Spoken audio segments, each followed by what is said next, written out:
Assalamualaikum warahmatullahi wabarakatuh.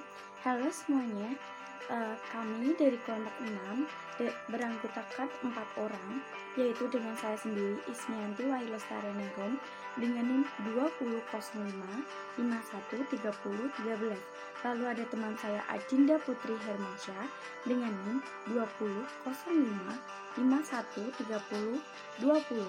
Lalu yang ketiga ada Andini Bella Saputri dengan NIM 2005 51 30 49. Dan terakhir ada teman saya yaitu Bahari Hadi Putra dengan NIM 2005 51 30 61. Nah, kami akan mempresentasikan tentang perilaku organisasi, motivasi, terapan. Baik. Yang pertama yaitu motivasi terapan. Nah, apa sih motivasi terapan itu? Yaitu desain pekerjaan menunjukkan bahwa cara elemen dalam pekerja diatur dapat memengaruhi upaya karyawan, dan model yang dibahas selanjutnya dapat berfungsi sebagai kerangka kerja untuk mengidentifikasi peluang perubahan pada elemen tersebut. Lalu yang kedua ada model karakteristik pekerja atau CCM, yaitu menggambarkan pekerjaan dalam 5 dimensi pekerjaan inti, yaitu yang pertama ada keragaman keterampilan, lalu ada identitas tugas, yang ketiga ada signifikasi tugas, yang keempat ada otonomi, dan yang terakhir ada umpan balik. Dalam model karakteristik pekerjaan atau CCM itu terdapat elemen CCM. Apa sih elemen CCM itu? CCM mengusulkan bahwa individu memperoleh penghargaan internal ketika mereka belajar mengetahui tentang hasil dalam model bahwa mereka secara pribadi telah melakukan dengan baik, mengalami tanggung jawab pada tugas yang mereka pedulikan, mengalami kebermaknaan. Lalu ada khasiat CCM. Jika individu bekerja bersama secara online tetapi tidak secara langsung, pengalaman mereka tentang kebermaknaan, tanggung jawab, dan juga pengetahuan tentang hasil dapat menderita. Untungnya, manajer dapat mengurangi hasil ini untuk karyawan dengan secara sadar mengembangkan hubungan pribadi dengan mereka dan meningkatkan rasa signifikasi tugas, otonomi, dan umpan balik. Lalu ada generalisasi budaya GCM. Faktanya bahwa modelnya relatif individualistis, mempertimbangkan hubungan antara karyawan dan pekerjanya, menunjukkan bahwa strategi penggayaan pekerjaan mungkin tidak memiliki efek yang sama dalam budaya kolektivistik seperti dalam budaya individualistik.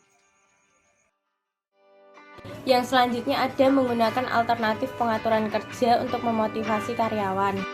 Pertama ada rotasi pekerjaan. Jika karyawan mengalami over-rutinisasi pekerjaan mereka, salah satu alternatifnya adalah rotasi pekerjaan. Diartikan sebagai perpindahan berkala seorang karyawan dari satu tugas ke tugas lainnya. Yang kedua ada desain pekerjaan relasional. Desain pekerjaan relasional yaitu mengalihkan sorotan dari karyawan ke mereka yang hidupnya mempengaruhi oleh pekerjaan yang dilakukan karyawan.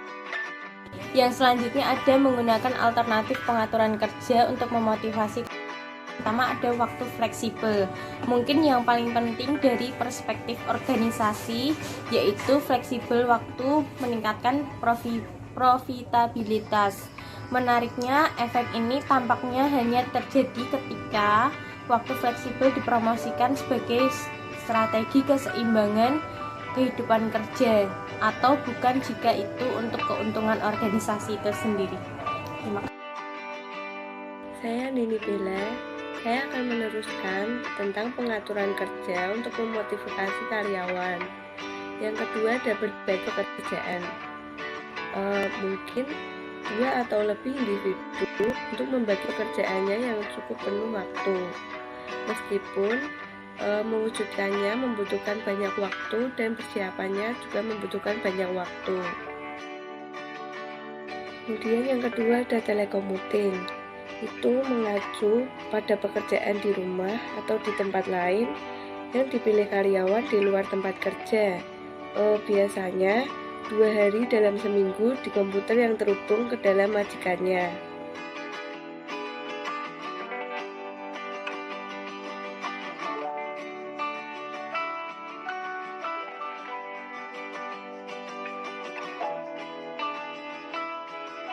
Yang pertama ada AIP budaya atau keterlibatan dan partisipasi karyawan, di mana proses yang menggunakan masukan karyawan untuk meningkatkan komitmen mereka terhadap organisasi. Misalkan seorang pekerja yang terlibat dalam otonomi atau kontrol terhadap kehidupan kerja mereka akan lebih termotivasi, berkomitmen untuk produktif, organisasi, dan puas dalam pekerjaan mereka. Kemudian ada bentuk program keterlibatan karyawan. Bentuk program keterlibatan karyawan dibagi menjadi 2. Yang pertama ada manajemen partisipatif, dan yang kedua ada partisipasi perwakilan. Nah, untuk manajemen partisipasif itu adalah pengambilan keputusan bersama, yang dimana bawahan berbagi tingkat kekuatan pengambilan keputusan yang disignifikasikan dengan atasan yang langsung mereka. Kemudian partisipasi perwakilan mendistribusikan kembali kekuasaan dalam suatu organisasi yang menempatkan kepentingan buruh pada pijakan yang lebih setara dengan kepentingan manajemen, ataupun pemegang saham yang mengikut sertakan sekelompok kecil karyawan sebagai peserta dalam pengambilan keputusan. Selanjutnya, menggunakan hadiah ekstrinsik untuk memotivasi karyawan. Apa yang harus dibayar? Menetapkan struktur pembayaran dan cara membayar, menghargai karyawan perorangan melalui program pembayaran yang bervariasi. Berikut berbagai jenis program pembayaran variabel secara lebih rinci.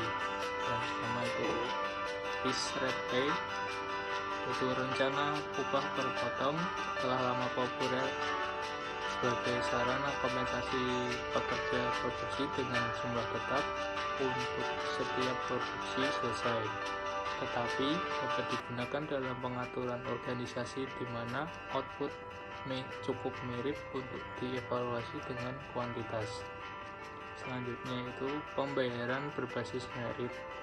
Rencana pembayaran berdasarkan prestasi, membayar kinerja individu berdasarkan peringkat penilaian kinerja.